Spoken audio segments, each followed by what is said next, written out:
Take a journey with me to the fantastical world of Hyrule, a land of vast oceans and towering volcanoes, a realm of mystical sages and golden goddesses, a kingdom of intertwined destinies and primal evil. Welcome, my friends, to The Legend of Zelda. In this 15-part retrospective, I'm going to be taking an exhaustive look at every single-player Zelda game, to better understand the evolution of the series, unravel the lore of Hyrule, and discover how one of the most revered and iconic fantasy game franchises came to be. To accomplish this, I will play through every game in release order while paying special attention to 3 key points. 1. How does the game further evolve the franchise in terms of both gameplay and story? 2. What are the unique innovations that set the game apart and make it memorable on its own merits? And what is the primary defining feature of the game? And 3. What are my overall thoughts and opinions on the game in 2019? And depending on the game in question, the point of emphasis between these 3 will shift, so if a title excels or falls short in one area, I might pay more attention to it. To begin this great adventure, we have to go back, all the way back to the genesis of this epic series, 1986, The Legend of Zelda. As the first game in the franchise, analyzing The Legend of Zelda from the perspective of how it evolved the series is easy. If something in this game is in future games, well, it originated here. But in order to find out how it holds up on its own merits, we're going to have to empty our minds. Empty my mind? Empty your mind. The goal is to avoid the top-down processing and filling in the blanks of all the knowledge we already have of the Zelda universe, and focus solely on this one game. This one marvelous, genius little game.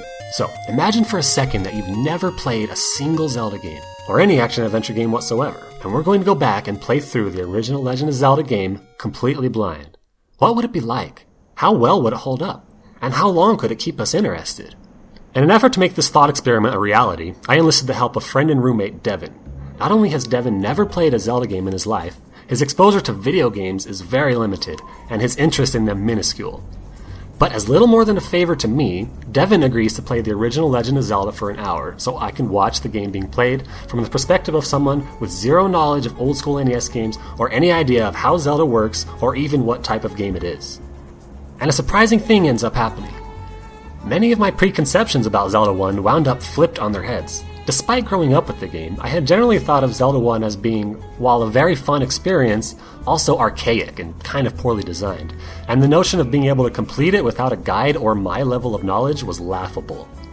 It was not a good entry point to get into the series, but rather one to go back later and check out for historical purposes. I was wrong. In just 1 hour of watching a newcomer play through Zelda 1, I learned more about the game than I had in the previous 20 years. But it got even better. Soon 1 hour turned into 2, then 3. Devin was well past what I asked of him, yet he played on. 4 hours, 5 hours, 2 days, 2 weeks. How does that happen? How does a 30-plus-year-old game draw in someone who is not interested in video games and captivate them so much? Well, the answer might not surprise you. The Legend of Zelda is a masterpiece. Let's step into the shoes of Devin and boot up Zelda 1 from the perspective of a brand newcomer without any prior knowledge, where all we know is what comes from the game itself. The opening crawl on the title screen tells us a very brief outline of the game's plot, followed by a list of the game's items. We load up a file and are dropped right in. Meet Link, the boy hero of the Zelda universe. He's dressed in green, he carries a shield, he can't jump, and he never talks. That's all we know about him at this point, and unless we open up the instruction manual, that's all we'll know about him for the whole game. And that's all fine. Link isn't supposed to be a complex character, but rather a projection of you, the player. Even his name, Link, refers to the connection between the player and the fantasy world on the screen. The world in question is called Hyrule. It's a sprawling, diverse landscape with mountains, forests, plains, rivers, deserts, and a haunted graveyard. From the grid at the top of the screen, we can get a good idea of the size of the world. Hyrule is a desolate, dangerous, and unforgiving setting. There are no towns, only scattered settlers who have taken refuge in tiny underground bunkers. These vagabonds will sell you their wares, they can give you money or advice, and some of them rob or even mug you. Above ground, Hyrule is infested with monsters, from the primitive rock-spitting Octoroks to the powerful beam sword-shooting Lynels. Every screen features an assortment of beasts that all share the same goal. They want Link dead. Fortunately for us, the ruthless trek around Hyrule is alleviated by a catchy and wonderful tune, one which would go on to become the iconic theme of the franchise. At the onset of the game, the only action Link can do is walk. It's not clear where to go, so Devin takes a random direction, neglecting this cave opening. With no way to harm enemies, it's not long before he loops back to the starting screen and enters the cave where we find the sword. Link's iconic weapon of choice. In most games, he swings it side to side, but in this one, he stabs it out in front of him. With a weapon in hand, Devin is able to more confidently venture further from the starting screen. At this point, the world is ripe for exploring. Nothing is stopping us from venturing deep into Hyrule in whatever direction we want, heaven knowing what we might find. Devin makes his way to a desert area, but the levers here kill him quickly. Likely feeling he was going the wrong way, on his next life, Devin heads west from the start, where he quickly dies once again. Another wrong way, perhaps, so he goes back north and finally enters the first shop and our first glimpse at some of the new items we'll be able to attain. The candle is not only intriguing, but it's cheap, firmly setting a short-term goal in our head, and with the shop so close to start, it won't be a problem procuring that candle pretty soon. The candle, which shoots out a modest flame that lingers for a second, is not a power-up. It is a permanent, equipable item, the first in what will go on to become a long line of tools and trinkets that Link will acquire across his many adventures. Among these we discover are the bow and arrow, which is used for long-range combat, the boomerang to stun enemies from afar and retrieve their spoils, and bombs, which are devastating to enemies but also blow holes in walls. These three, the undisputed most classic of all Zelda items, would of course go on to become series staples.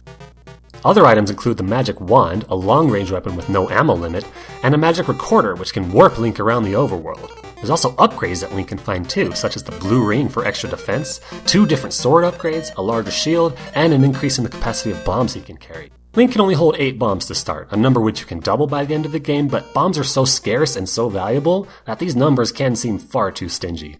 Although this does actually add a bit of strategy in terms of leveraging their usefulness in combat versus holding on to them in case you need them to progress. But regardless, no one likes going out and grinding for bombs. Link engages enemies using a combination of his sword and shield as well as his arsenal of items. Combat in Zelda 1, predictably, is much simpler than future games, although I don't think it had to be quite this bad. The biggest problem is an underutilization of Link's items, by which I mean too many enemies are weak to only the sword. The bow in this game is borderline useless. It doesn't hit the enemies you would prefer to fight from afar like Wizrobes and Darknuts, and neither does the magic wand or the boomerang. So most of the time there's not much variety in combat, just a lot of ducking around, stabbing at enemies with your sword. After attempting to rob the merchant or something, Devin leaves the shop and heads west. He shortly comes across a red-colored forest full of new enemies that look pretty tough, so he says F that and bails. Moments later, he does try to take on the enemies, but they kick him to the curb, so he heads back east. And it's around this point where I'm starting to learn more things about Zelda 1 than I had never considered before. The game is using enemy placement to gate the player from reaching too difficult an area too soon. I know that if he had continued in the Red Forest, he would have found level 3, but the game would rather us find level 1. Devin continues east, following a trail of red Octoroks, the easiest enemy and the one he feels most comfortable fighting. I realize that the red Octoroks are leading towards level 1. Devin doesn't find level 1 right away because he struggles with the levers, but it's only a matter of time. He spends the better part of an hour just walking around in a semicircle around the start, likely nervous about getting too far lost without sufficient equipment to defend himself. Eventually, Devin makes his way to his first dungeon, which is level 3. No matter which dungeon we find first, it's at this point when we can finally pinpoint the genre of game we are playing. Unless you're Devin, who says, "Whoa, what happened to level 2?" But don't worry, he'll get there. The Legend of Zelda, and this includes the entire series by and large, is a dungeon crawler where you must traverse a vast overworld, collecting items and power-ups, and using them to find and explore every last dungeon. Some dungeons are out in the open, and some are hidden away, up an enchanted hill, inside a suspicious rock formation, or under a small pond. Devin, bless his heart, makes resilient attempts on level 3 for a good 45 minutes, but the game clearly doesn't want him here yet. The enemies split up into more enemies if you don't have a better sword, and when you finally do get into the dungeon proper, you are matched against Red Darknuts, a much more challenging enemy than anything we've encountered thus far. So he leaves the dungeon, and eventually Devin comes across level 1, and here we find a much more manageable trial. Level 1 is the perfect teacher of how the game's dungeons are going to work. These are labyrinthine mazes with locked doors, hidden keys, and an array of different enemies not found above ground. Unlike the overworld, Link fills in a map of the dungeon as he visits each room, which you can check on the menu screen, but if you're lucky, you'll find a full map of the dungeon, as well as a compass which points you towards the end. But don't finish the dungeon before finding the key item, of which there are 2 in this particular one. If you're fighting enemies, you will encounter the boomerang, which is the first major upgrade that Link acquires. Getting the boomerang is really exciting because it finally adds versatility to combat, which might make us feel better about venturing farther from the start once we get back above ground. Thoroughly exploring the dungeon will also net us the bow, but in order to get to it, we have to move a block out of the way of a staircase. This is an important room because it establishes one of Link's only ways of interacting with his environment. And if we look on our map, we can see one room that's barred off, but with a suspiciously placed block, plus the knowledge that we can push them, we can solve the series' first puzzle and be rewarded with that classic Zelda fanfare. Puzzle solving like this would go on to become a core part of the franchise and would come in every conceivable form. Switch puzzles, elemental puzzles, gravity puzzles, electricity puzzles, riddles, time puzzles, combat puzzles, you name it. These creative and unique brain teasers constitute one of the most important and fundamental cornerstones of the Zelda series. But you would not know that from this game. Concrete puzzles in Zelda 1 are few and far between, and while not all are as simple as pushing a block to open a door, there do not exist puzzles the likes of which we would start to see in the third game. Instead, puzzles in Zelda 1 tend to be more abstract, like following a specific path through an endless wood, poring over your dungeon map to find out where to bomb through a wall, or even playing a magical recorder that reveals the entrance to level 7 under a pond. Now let's take a look at that last example, a major point of contention regarding the game's timelessness. Is this truly abstract puzzle solving, or is it just bad game design expecting the player to throw everything at the wall to see what sticks? Why on earth would we be so inclined to play the recorder at this specific pond?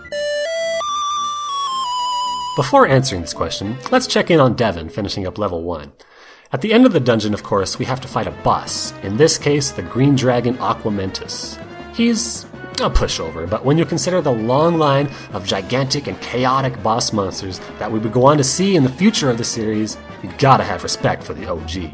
We collect a heart container from Aquamentus, which builds up our max health. We collect the end reward for the dungeon, which is, as we can gather from the opening title crawl, one of the 8 pieces of the Triforce, and we exit the dungeon feeling mighty accomplished.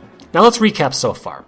We collected our sword and began wandering around, encountered and saved up for a candle, our first item, followed the path of least resistance to level 1, including a futile attempt at a later level, and completed level 1 with the bow, the boomerang, an extra heart container, and brand new knowledge of the game's structure and dungeon design. We have accomplished all of this without any waypoints, tutorials, map markers, or text dumps.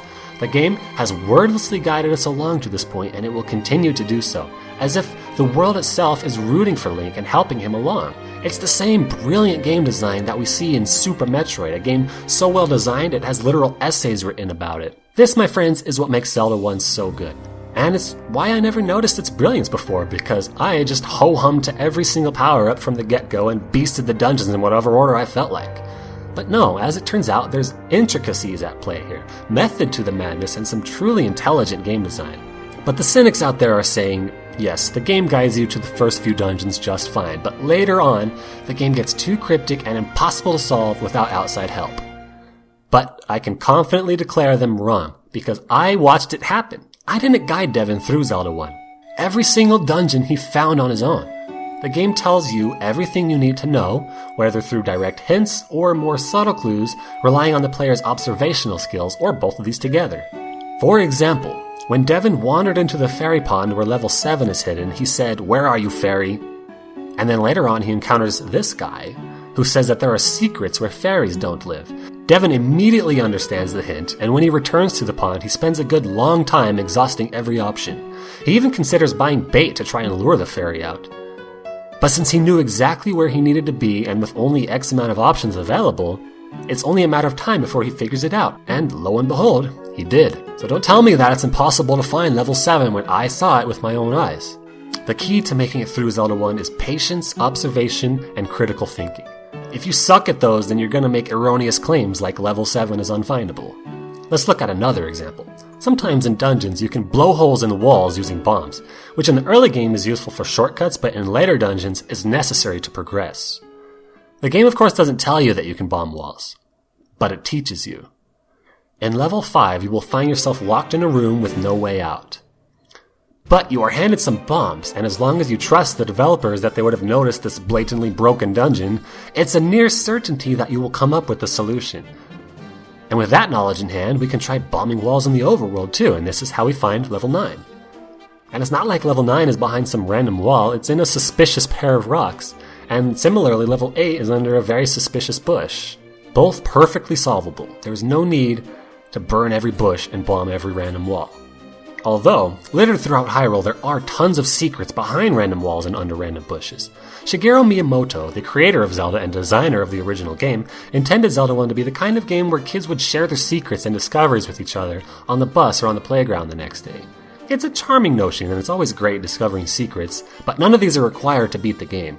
They're just that, secrets. They help you with rupees or heart containers, but nothing critical is hidden in a ridiculously cryptic place. Although, to be fair, this is an area where the game's age is doing it no favors. Zelda 1 may be beatable without finding any secret rupees or hearts or shops, but without all that extra help, you'll have to resort to grinding. Rupees in this game are incredibly valuable. They're used for buying potions, bombs, upgrades, key items, and for shooting arrows. So in 2019, where discussing secrets among fellow Zelda 1 enthusiasts is probably not the most realistic of scenarios, grinding is your only option outside of looking up a guide. Every time you die in a dungeon, you'll have to go back out, grind for bombs and rupees, rebuy potions, and then go back and try again. The game may be guiding you along, but it doesn't give a damn about your quality of life. So unless you really want the full retro experience, I don't think there's much shame in using a save state at the beginning of some of these later dungeons. The Legend of Zelda is a very difficult game, but it does a nice job of easing you into it in the early game as you get used to the gameplay and gain more and more power-ups. But at a certain point, the difficulty curve gets a little out of hand. The first 4 dungeons aren't bad. Level 5 isn't either if you're well prepared. As a kid, the blue dark nuts were daunting, but it turns out they're only in 2 rooms. But when you get to level 6, this is where the difficulty just skyrockets. Enter Wizrobes, the most merciless bastards in Zelda 1. They can drain your health in seconds, they take many hits to kill, they don't flinch or suffer any knockback, they're immune to long-range weapons, they're paired with shield-eating like creatures, and Link in this game just lacks the agility to maneuver around them. If you don't have the strongest sword by this point, which in a blind playthrough is a practical certainty, this dungeon is an absolute monster. Devin was stuck on this dungeon for over a week. Luckily, the early game had gotten him enough hooked to where he didn't give up, but it's plain to see that level 6 is the first point where Zelda 1 starts to show its age and become a bit frustrating. Moving forward, level 7 is one that Devin called his favorite in the game. The enemies that reside here are much easier, so the dungeon can afford to be larger and more puzzling, including a room you have to bomb into that the map tricks you into thinking doesn't exist. But then level 8 is back to hell. This time it's all bosses and blue dark nuts, and it locks you into intense combat rooms with fireballs shooting all around you. This dungeon is the ultimate test of your combat skills. Personally, I love it because I'm great at this stuff. A room full of blue dark nuts gets my blood pumping like nothing else, and I love finessing on a whole room of them. Another frustrating dungeon though for the masses, but one you'll come out of as a master of the game's combat, ready to take on the game's final challenge, Death Mountain. I was sure that Devin would be stuck on level 9 for weeks. In my mind, it was an absolute gauntlet that shows no mercy whatsoever.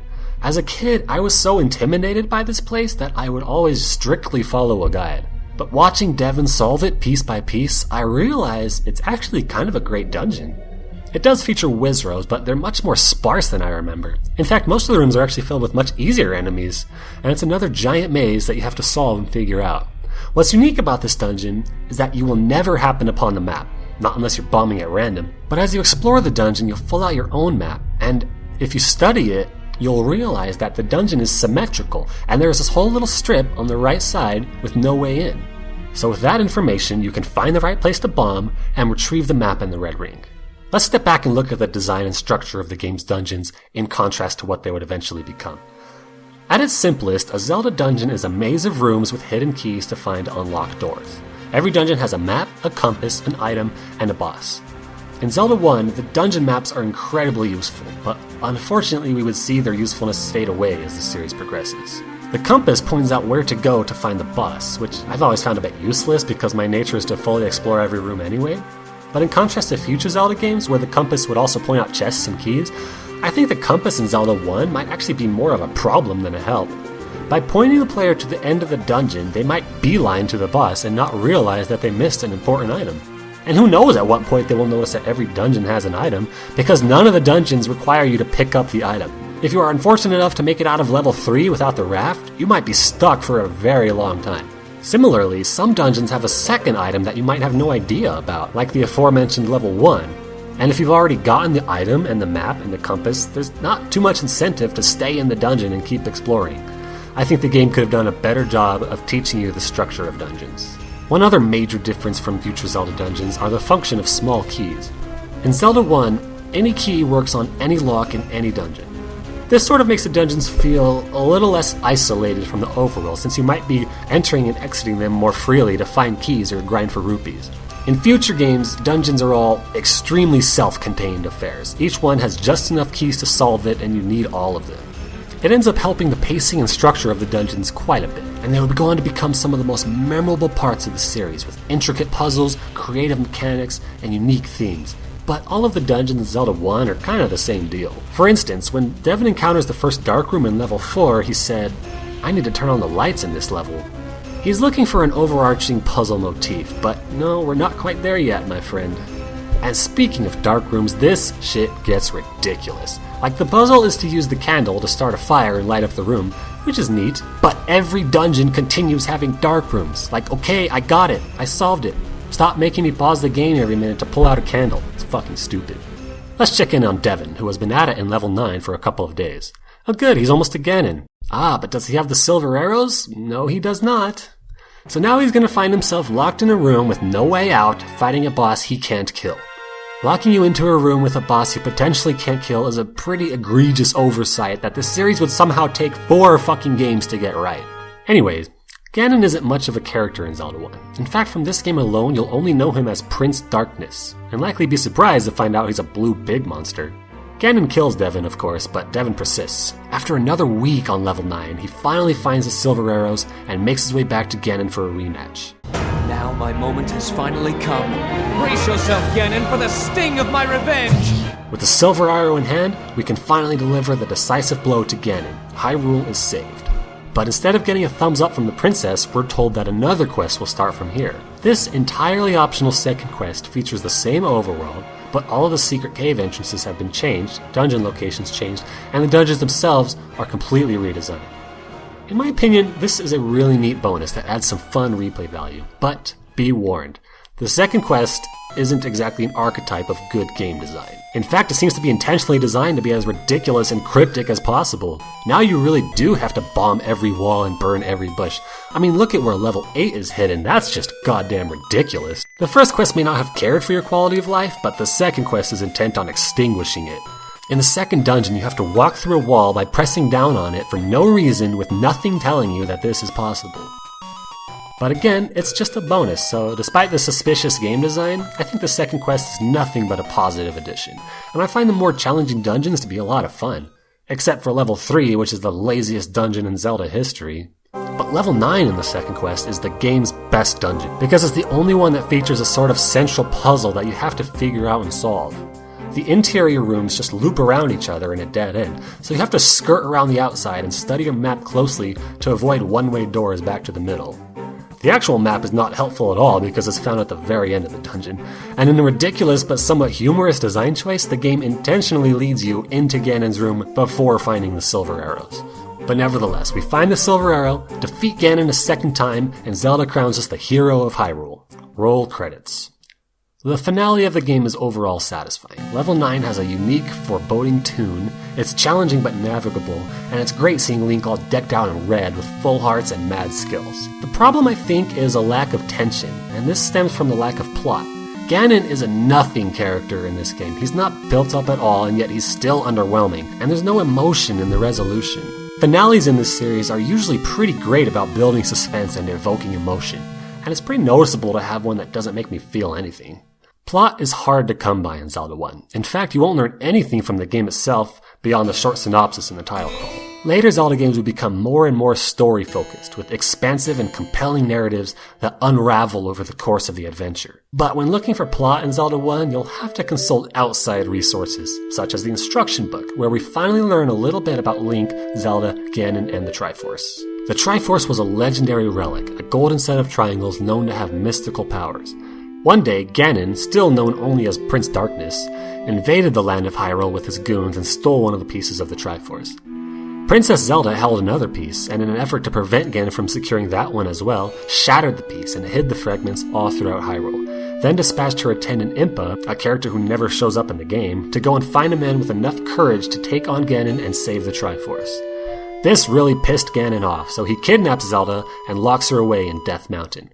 Impa, by sheer fate, happens upon Link, a silent youth capable of fighting Ganon's minions. She entrusts him with the task of saving Hyrule, to which he obliges. The story is passable enough on its own, and it creates a decent enough scenario for the game to take place. But the real importance of the story comes not from the plot itself, but rather the foundations that were laid down. Through a combination of future games and even more outside resources such as the Zelda Encyclopedia and Hyrule Historia books, we would come to learn all about these characters and forces at play. The Triforce is actually a sacred relic left behind by the 3 golden goddesses who created Hyrule, with one piece representing power, one representing wisdom, and the other representing courage. The Triforce has the power to bring to life the deepest desires of the heart of whoever touches it. Ganon, the master of the Triforce of Power, is the reincarnation of a primal evil that has lasted since beginningless time, constantly being reborn and defeated. Zelda is the reincarnation of the goddess Hylia, the original watchful deity of Hyrule, and she holds the Triforce of Wisdom. Link is the reincarnation of the goddess's chosen hero, destined to protect the royal family, and he possesses the Triforce of Courage. These 3 characters are destined to forever circle each other in an eternal bond, their spirits reborn endlessly across generations. This is the essence of The Legend of Zelda, a lore which we will see expanded upon magnificently in the coming games, with each generation having its own unique conflicts, but nearly always circling back to these 3 characters and this one mystical relic. The mythos provided by the Zelda series is absolutely wonderful, with many games tying into one another, taking place across different eras, but always expanding on the series' familiar roots, those roots that were planted in the very first game. Link, Zelda, Ganon, the Triforce, and Hyrule itself. Without this, the Zelda series is just a mishmash of dungeons and locations and enemies. The mythos is truly the lifeblood of the series, a world that feels alive, a world that makes me truly want to dive in and relive the various tales and conflicts. The great story elevates the great gameplay, and these two together are why the Zelda series is so good and so widely loved. Now the question is, would we be able to tell that from this game alone? Well, the answer is definitely no. The game's story does not hold up against the ones that would follow, and the tale it tells in the Zelda universe is kind of an offshoot and inconsequential one so far. Zelda 1 undoubtedly gets a bit of a pass for introducing all of these great elements, but when looking at it in 2019, it's plain to see how much room for improvement there was in terms of both story and gameplay. But that's to take nothing away from the game's strengths. Zelda 1 is an incredibly enjoyable experience on its own right, and it has enough unique aspects to make it stand on its own within the franchise that it created. The freedom of exploration offered by Zelda 1 is unparalleled in the series. Zelda games would become steadily more and more linear and plot-driven, which I would definitely not call a bad thing, but it makes this one refreshing in its openness. There's a lot to discover in this Hyrule, and not being restricted by gates or story events ensures a unique experience for each player.